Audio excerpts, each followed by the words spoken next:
Vamos começar uma entrevista agora com a doutora Poliane Cunha. Ela é especialista em Direito Societário e Sucessões e também é professora da PUC, Minas Gerais. Estou aqui ao lado de Lucival Lopes, Vitória Silva, Jorge Bianchi também agradecendo pela sua participação. Bom dia, doutora Poliane Cunha. Tudo bem com a senhora?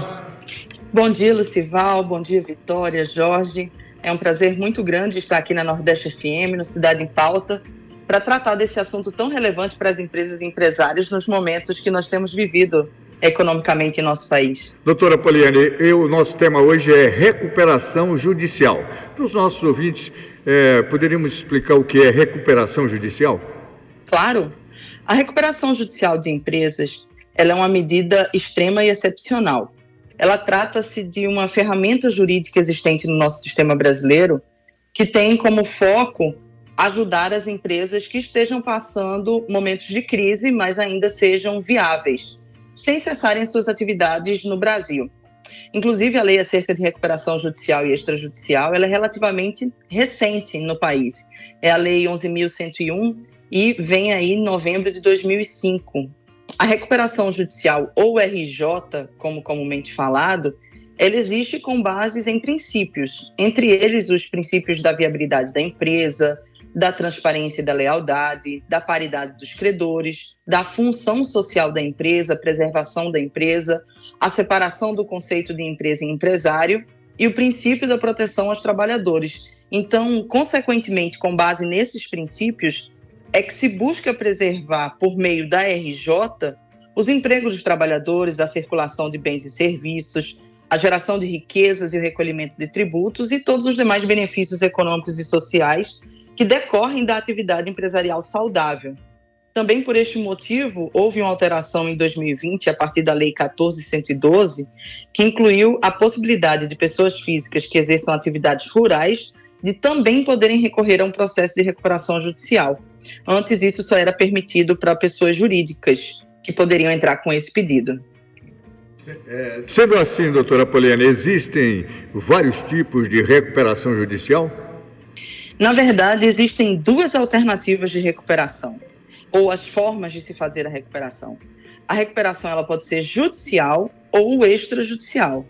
A judicial ela ocorre com o auxílio do Poder Judiciário, justamente com base na Lei 11.101 de 2005, que aí, através do Judiciário, vai buscar viabilizar o processo da empresa para superar essa crise econômica, né? Uma vez que o Poder Judiciário ele vai permitir ao devedor a manutenção da atividade empresarial, desde que ele atenda os requisitos legais para isso, ou seja, ter atividade regular há mais de 2 anos, não ter falido, se tiver passado por um caso de falência, ela esteja declarada como extinta por sentença transitada em julgado, não ter concessão de recuperação judicial há pelo menos 5 anos, não ter concessão de recuperação judicial com base em plano especial há pelo menos 8 anos e não ter sofrido nenhum tipo de condenação ou não ter como administrador ou sócio pessoas que tenham sido condenadas por crimes previstos ou relacionados pela lei de falência.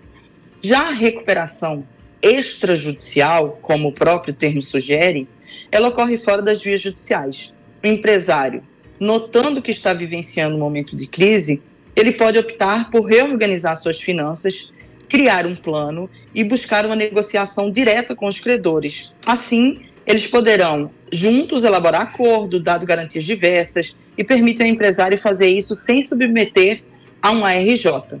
As vantagens da recuperação extrajudicial frente a uma recuperação judicial são principalmente a agilidade, uma vez que não envolve o judiciário, não existe um intermediador, ou seja, sem a figura de um administrador judicial, são os envolvidos que vão tratar as questões da melhor forma para ambos. As negociações com os credores, elas podem ser parciais, de forma que eu possa optar por uma classe de credores que eu julgo serem mais relevantes para o negócio ou que possuem um maior impacto financeiro. E, por fim, o custo de uma recuperação extrajudicial é muito menor que uma recuperação judicial. Vale destacar que o plano de recuperação extrajudicial, ela não abrange os créditos trabalhistas decorrentes de dívidas com garantia fiduciária, arrendamento mercantil, compra e venda de bem com contrato de câmbio, e por isso ela termina sendo um pouco mais limitada. De qualquer forma, é sempre necessário que a empresa busque assessoria contínua de um escritório de advocacia especializado na área para garantir que o processo seja de fato benéfico para a empresa e resguarde os sócios. Muito bem, vamos agora ao colega João Lopes para fazer uma pergunta aqui no Cidade em Pauta. Estamos conversando com a doutora Poliane. Olha, Walter, abraçar a doutora Poliane Cunha, que é especialista em direito societário, sucessões e professora da PUC Minas Gerais. A gente relembra aqui, doutora, o caso das Americanas, o caso mais recente de pedido de recuperação judicial, não é isso? Tivemos um caso recente das lojas Americanas, que pediu uma recuperação judicial. No caso das médias e pequenas empresas, que são fornecedoras da Americanas e precisam do recebimento, o que acontece? Como é que está esse caso, esse processo das lojas Americanas?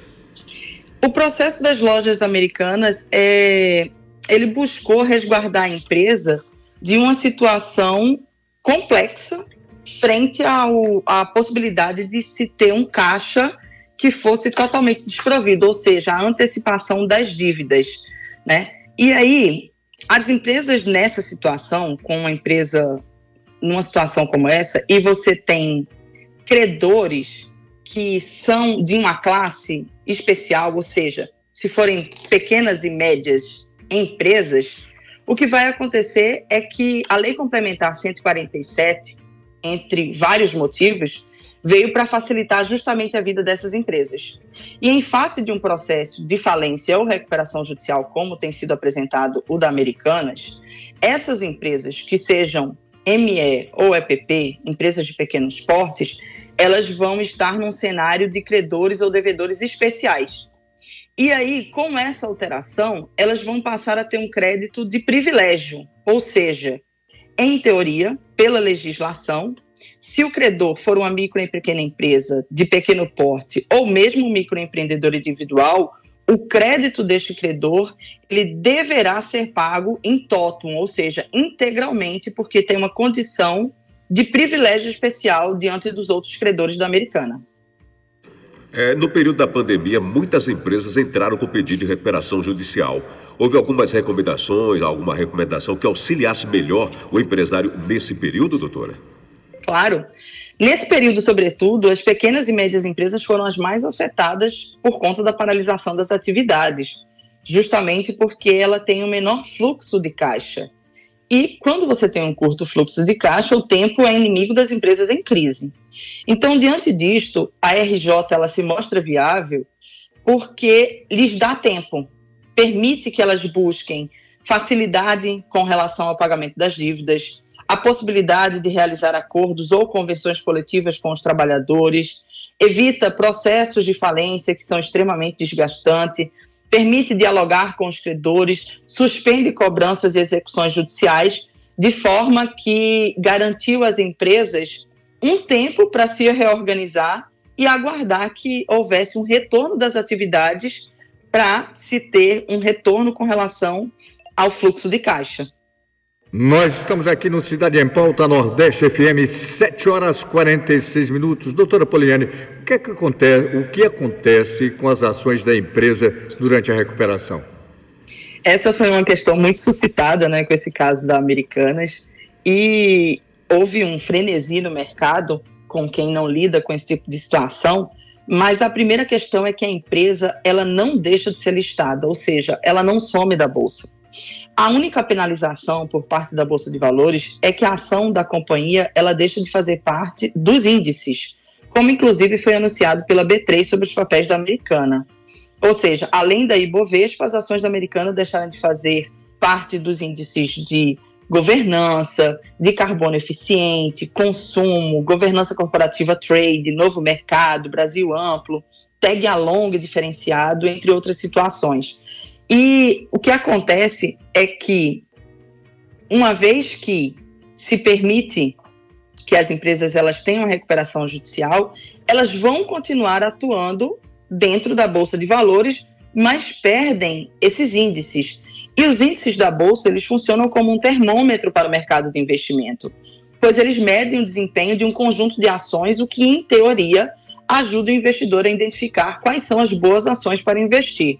Porém, as ações elas seguem podendo ser negociadas normalmente, como é o exemplo, por exemplo, da Oi, da refinaria de petróleo Manguinhos, Come Frutas, Renova, várias empresas que estão em RJ que seguem na B3. O que pode ocorrer é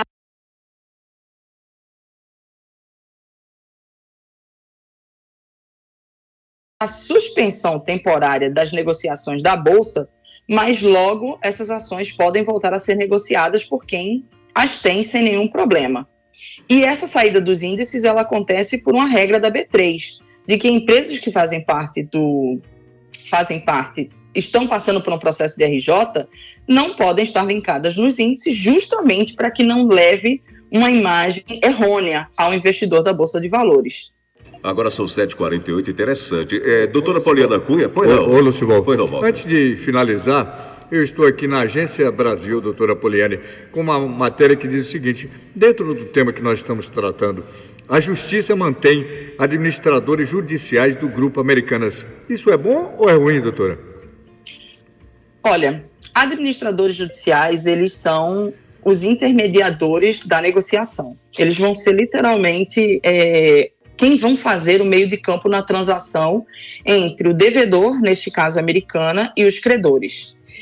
E isso termina por limitar o tipo de negociação que a Americana poderia propor para os credores. Termina dando uma limitação com relação ao que ela poderia propor, as intenções dela com relação à renegociação da dívida, mas não é necessariamente uma situação ruim, é apenas uma situação diferente, em que a gestão da Americanas, por esse momento, passa a ser feita de uma maneira mais acompanhada, mais próxima, obrigando ela a ser mais transparente e realmente levar uma segurança para os credores que vão ter aí o acesso garantido por meio da justiça e por meio desses intermediadores. Doutora Poliana, no caso da Americanas ainda, que foi um prejuízo enorme, que gera, parece, bilhões. Os três que administram, inclusive, o grupo, disseram que tinham contratado uma empresa de auditoria das mais renomadas do mundo. E como é que essa coisa aconteceu? Não viram antes, assim? Na sua visão, no seu olhar? Olha, essa é uma situação contábil, certo? O que acontece? A Americanas, ela passou a fazer uma inscrição de uma informação contábil e financeira dentro de uma visão que não permitia que o mercado tivesse consciência plena da sua situação financeira e da sua alavancagem financeira naquele momento. A partir do momento em que você passa a discriminar determinadas informações que são de relevância para o mercado, dentro de uma estrutura contábil que não permite que eles visualizem isso de pleno, ou seja, levando a um entendimento errôneo acerca daquelas contas, você termina por passar uma mensagem para o mercado de que você cometeu um abuso com relação às suas possibilidades, né? Porque aí ela trouxe isso como um erro e não como uma fraude ao mercado. Então, a partir do momento em que ela subscreveu informações financeiras que traziam alavancagem financeira, ou seja, que demonstrava que, na verdade, ela estava muito mais endividada com bancos do que ela demonstrava para o mercado, isso traz para os sócios uma responsabilidade com relação à obrigação que eles têm de acompanhar o balanço da empresa e de conhecer, de fato, a situação financeira para a empresa. No que diz respeito à auditoria, a própria CVM e a própria lei sobre auditorias e o Código Civil determinam que eles possuem responsabilidade em atestar aqueles números para demonstrar para o mercado que aquilo de fato procede. Ou seja, as auditorias, elas devem ser o fiel da balança. E a partir do momento em que, diante do que aconteceu com Americanas, que contabilmente falta uma explicação razoável, porque não é um erro simplório, não é algo que acontece corriqueiramente, inclusive já existem instruções da CVM acerca de como deveria ter sido feita esse tipo de inscrição desde 2016, ou seja, é de conhecimento amplo como se deve subscrever esses valores, ela termina entrando nessa situação com uma parcela de responsabilidade por não ter apresentado ou não ter atestado devidamente para o mercado o que ela deveria ter atestado. Ela deixou de ser o fiel da balança. Sim.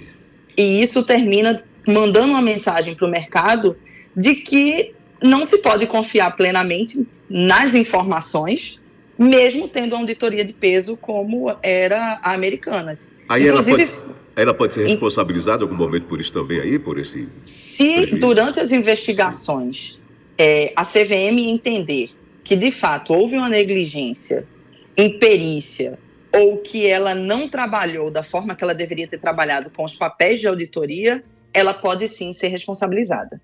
Inclusive, a própria direção da Americanas está contratando agora a mesma empresa que assessorou a Odebrecht, não é? No caso da recuperação, não é isso, doutora?